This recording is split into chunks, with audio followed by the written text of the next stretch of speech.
Well, this is what's wrong with EVs. A couple of days ago, I lost it while I was trying to charge at a Circle K. Here's what happened, and this is what's wrong with EVs, and I hope that you don't experience this, but you probably have. So let's talk about it.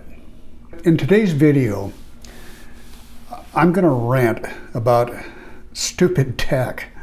And I've been in the tech business for 45 years, and I love tech.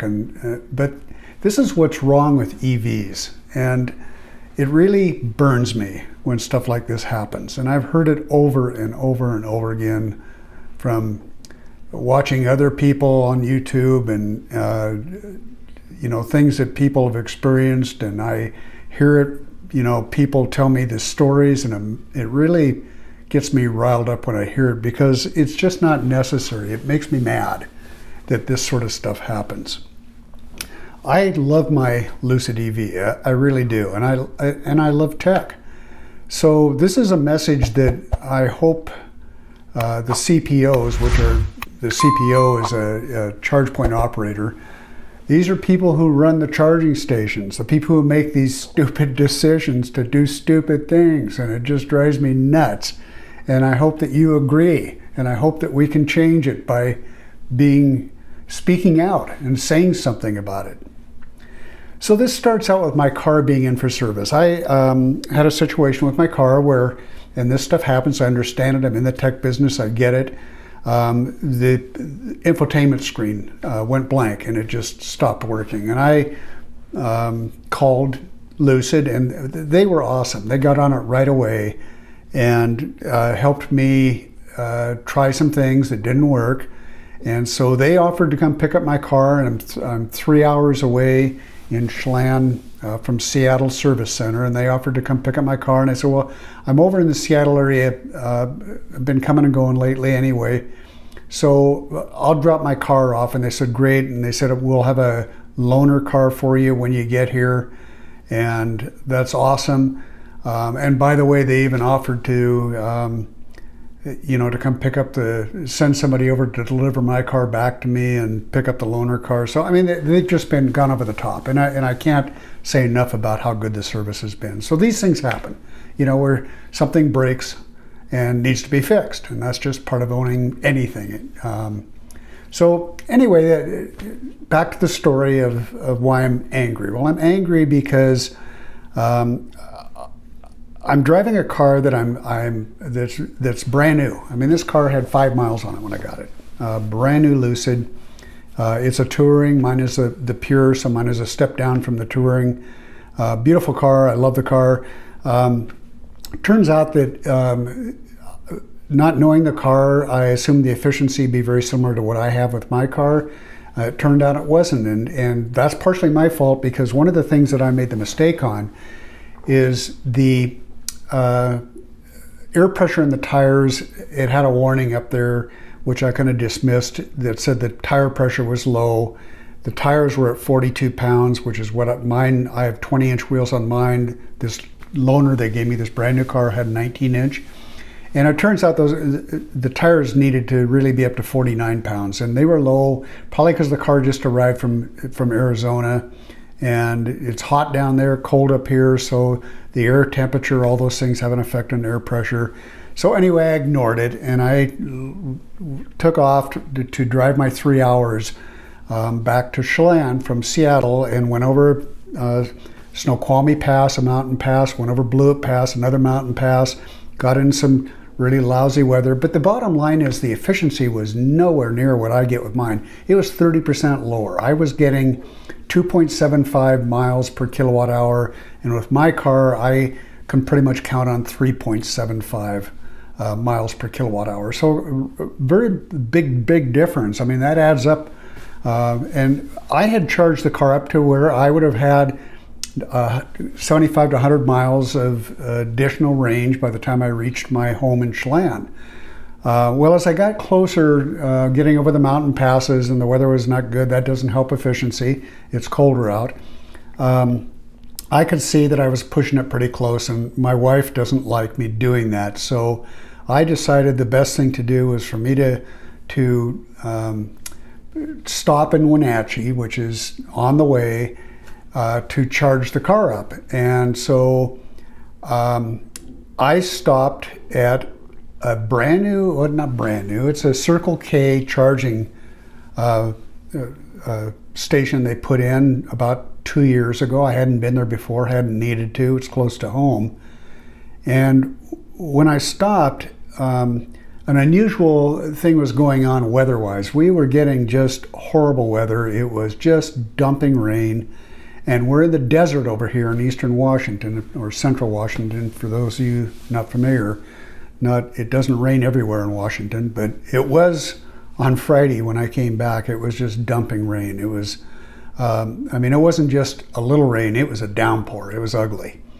And so I pull into the Circle K, and of course, here's something that I'm griping about, is they don't have charging stations undercover like they do the gas pumps, Well, that's changing, thankfully, in many places. I don't know about Circle K, but many of the new stations going in, the Iona, the Flying J, they're putting covers over, which is the way it should be. It should have covers over them. So it's pouring rain, and I'm, not excited about getting out of the car. It's just dumping, and so I get out of the car, and there's no instructions on the charging station whatsoever. And I'm a guy who's always prepared. I plan out everything, and this wasn't part of the plan when I left Seattle, that I need to stop. Never thought I would. So I get out of the car, and I am in the dumping rain, and there's no instructions on the charger. I don't know if I'm supposed to plug in first, or there's a credit card reader on it, or do I swipe my card first, or hold my card up for the tap and pay. No instructions whatsoever on it. So I tried it, and of course it failed. It didn't work. And then I tried it again, and it still didn't work. And then I thought, okay, well, maybe if I use the app. So I go to pull the app up, and of course the app, because I've never really used it. I had all my credit card information in there, everything into it, but I hadn't really used it. I had to re-download it because it'd gone back up into the cloud on my iPhone. So, it's just like, here we go, one thing after another. Way too much confusion and work here. So I go ahead and re-download the app, and I reauthorize things. So I put it all back in, reloaded onto my app again, and I verify I have my credit card information in there. And of course I have to log in now too, because it's logged me out. So I'm trying to remember what my password was that I put in there. It's just all these things, and again, it's dumping rain, it's ugly. It's not where I really want to be, what I want to be doing. So finally, using the app, I can get the charging started. So it starts, and then right after it starts, it immediately clicks off and stops. And so I had to, at this point, I'm really frustrated. I don't know what's wrong, why it's not charging. It acted like it was charging, and then it stopped. So I got out of the car again. I plugged into a different cable, and a different, there's two cables on the dispenser. No clear answers on whether two people can charge on it or not charge on it. I don't know.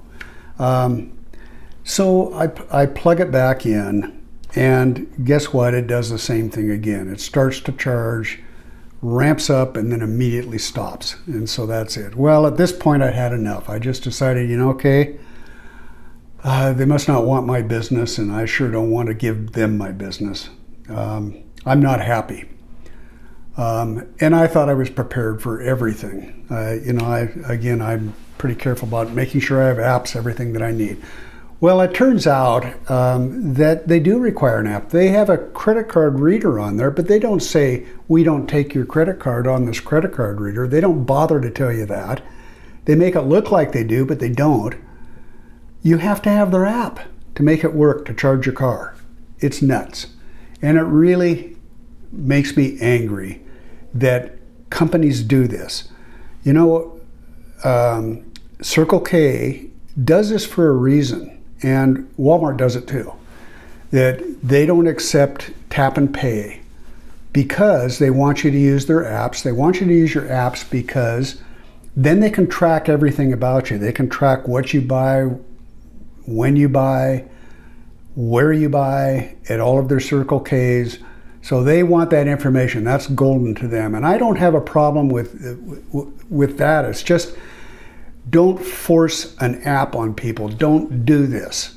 Make it so you can pay. If you put a credit card reader on them, it damn well should work. It should work. You should be able to pay by credit card. You can at the gas pumps. Why can't you do it at the EV charging? So I said to heck with it, and it was raining and I was mad, and I did some quick calculations, and I figured I had just enough energy left in the car and the battery that I could get back home. And so I did. I got back home, and I was not happy about the whole experience. I got home with literally 1% left in my car, so I had about 3 miles left, maybe 5 miles with the reserve. I don't know. Didn't want to find out at that point. I just wanted to get home. So the lesson of this is, any company that wants to wreck the EV charging experience, just go to Circle K and they'll show you how to do it. It's just plain stupid that the situation exists.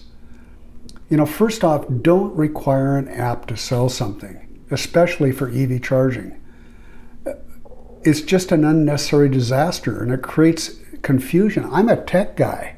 I love tech, but I hate stupid tech. And people that don't care for tech, they tolerate it, but they don't care for it, they're going to hate it even more, and they're never going to want to buy an EV. So all you're doing is you're just ruining the whole move towards EVs by doing stuff like that. Put clear instructions on the charging dispensers, like plug in first or pay first, or better yet, don't require either of those things. Just do it like you do it at a gas pump. You can put the nozzle in your car and then pay, or you can pay and then put your nozzle in the car. Why can't they make the charging station do the same thing? Put a payment terminal on the dispenser that works.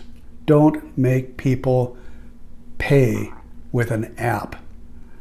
The other thing that isn't clear on a lot of these stations is they have 2 cables hanging off of them.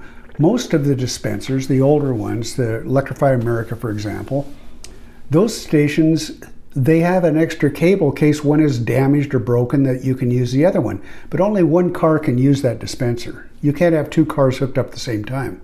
Well, you go into Circle K and they have 2 cables hanging down there, and I think, because it wasn't clear, that 2 cars could be charging off that one dispenser. They have 2 spots there for two cars, so I assume that's the case. Well, why are they making me guess? Why don't they tell me? Why don't they have instructions there? Why don't they make it so that you don't feel stupid when you pull in to charge up your car? Now, I'm ranting on this because I do love driving an EV. I really do. I love my Lucid car. I love everything about it. And I really want EVs to be successful. And I want to be able to recommend them to my friends and family. And I want EV adoption to happen fast. It makes me really angry when stupid CPOs do things that kill the movement for people wanting to move to EVs. So what needs to happen? Well, CPOs, charge point operators, the people that manage this stuff, need to, if they require an app they're not going to get my money. I'm not going to do business with people that do that. If they want to make it optional by giving me a discount, maybe I'll use their app if they do that. But otherwise, don't force me to use a stupid app in order to get fuel into my EV. I get the whole thing about wanting to track, and you know, companies do that now. You can't avoid it. Every time you use a charge card, you know, you're being tracked to some extent. So it's just part of life, and I have nothing against that. Just don't do stupid things that make life miserable for people and make them feel stupid in the process. And I don't like feeling that way, and I don't think you do either. So in closing, I'm a tech guy who loves tech, but I hate stupid tech. For most people who are not tech lovers, they will hate owning an EV if there's complex barriers that are set up to make simple things hard. It's just not necessary to do that. If companies like Circle K and Walmart aren't willing to make it easy, then go somewhere else. And be sure and let them know why you did, because we have the power to push them to change how they do business. Apps are okay, but only when they're not required. So there's my rant. Sorry, it takes a lot to get me angry, but it's stupid, and I don't like stupid. So let me know your thoughts.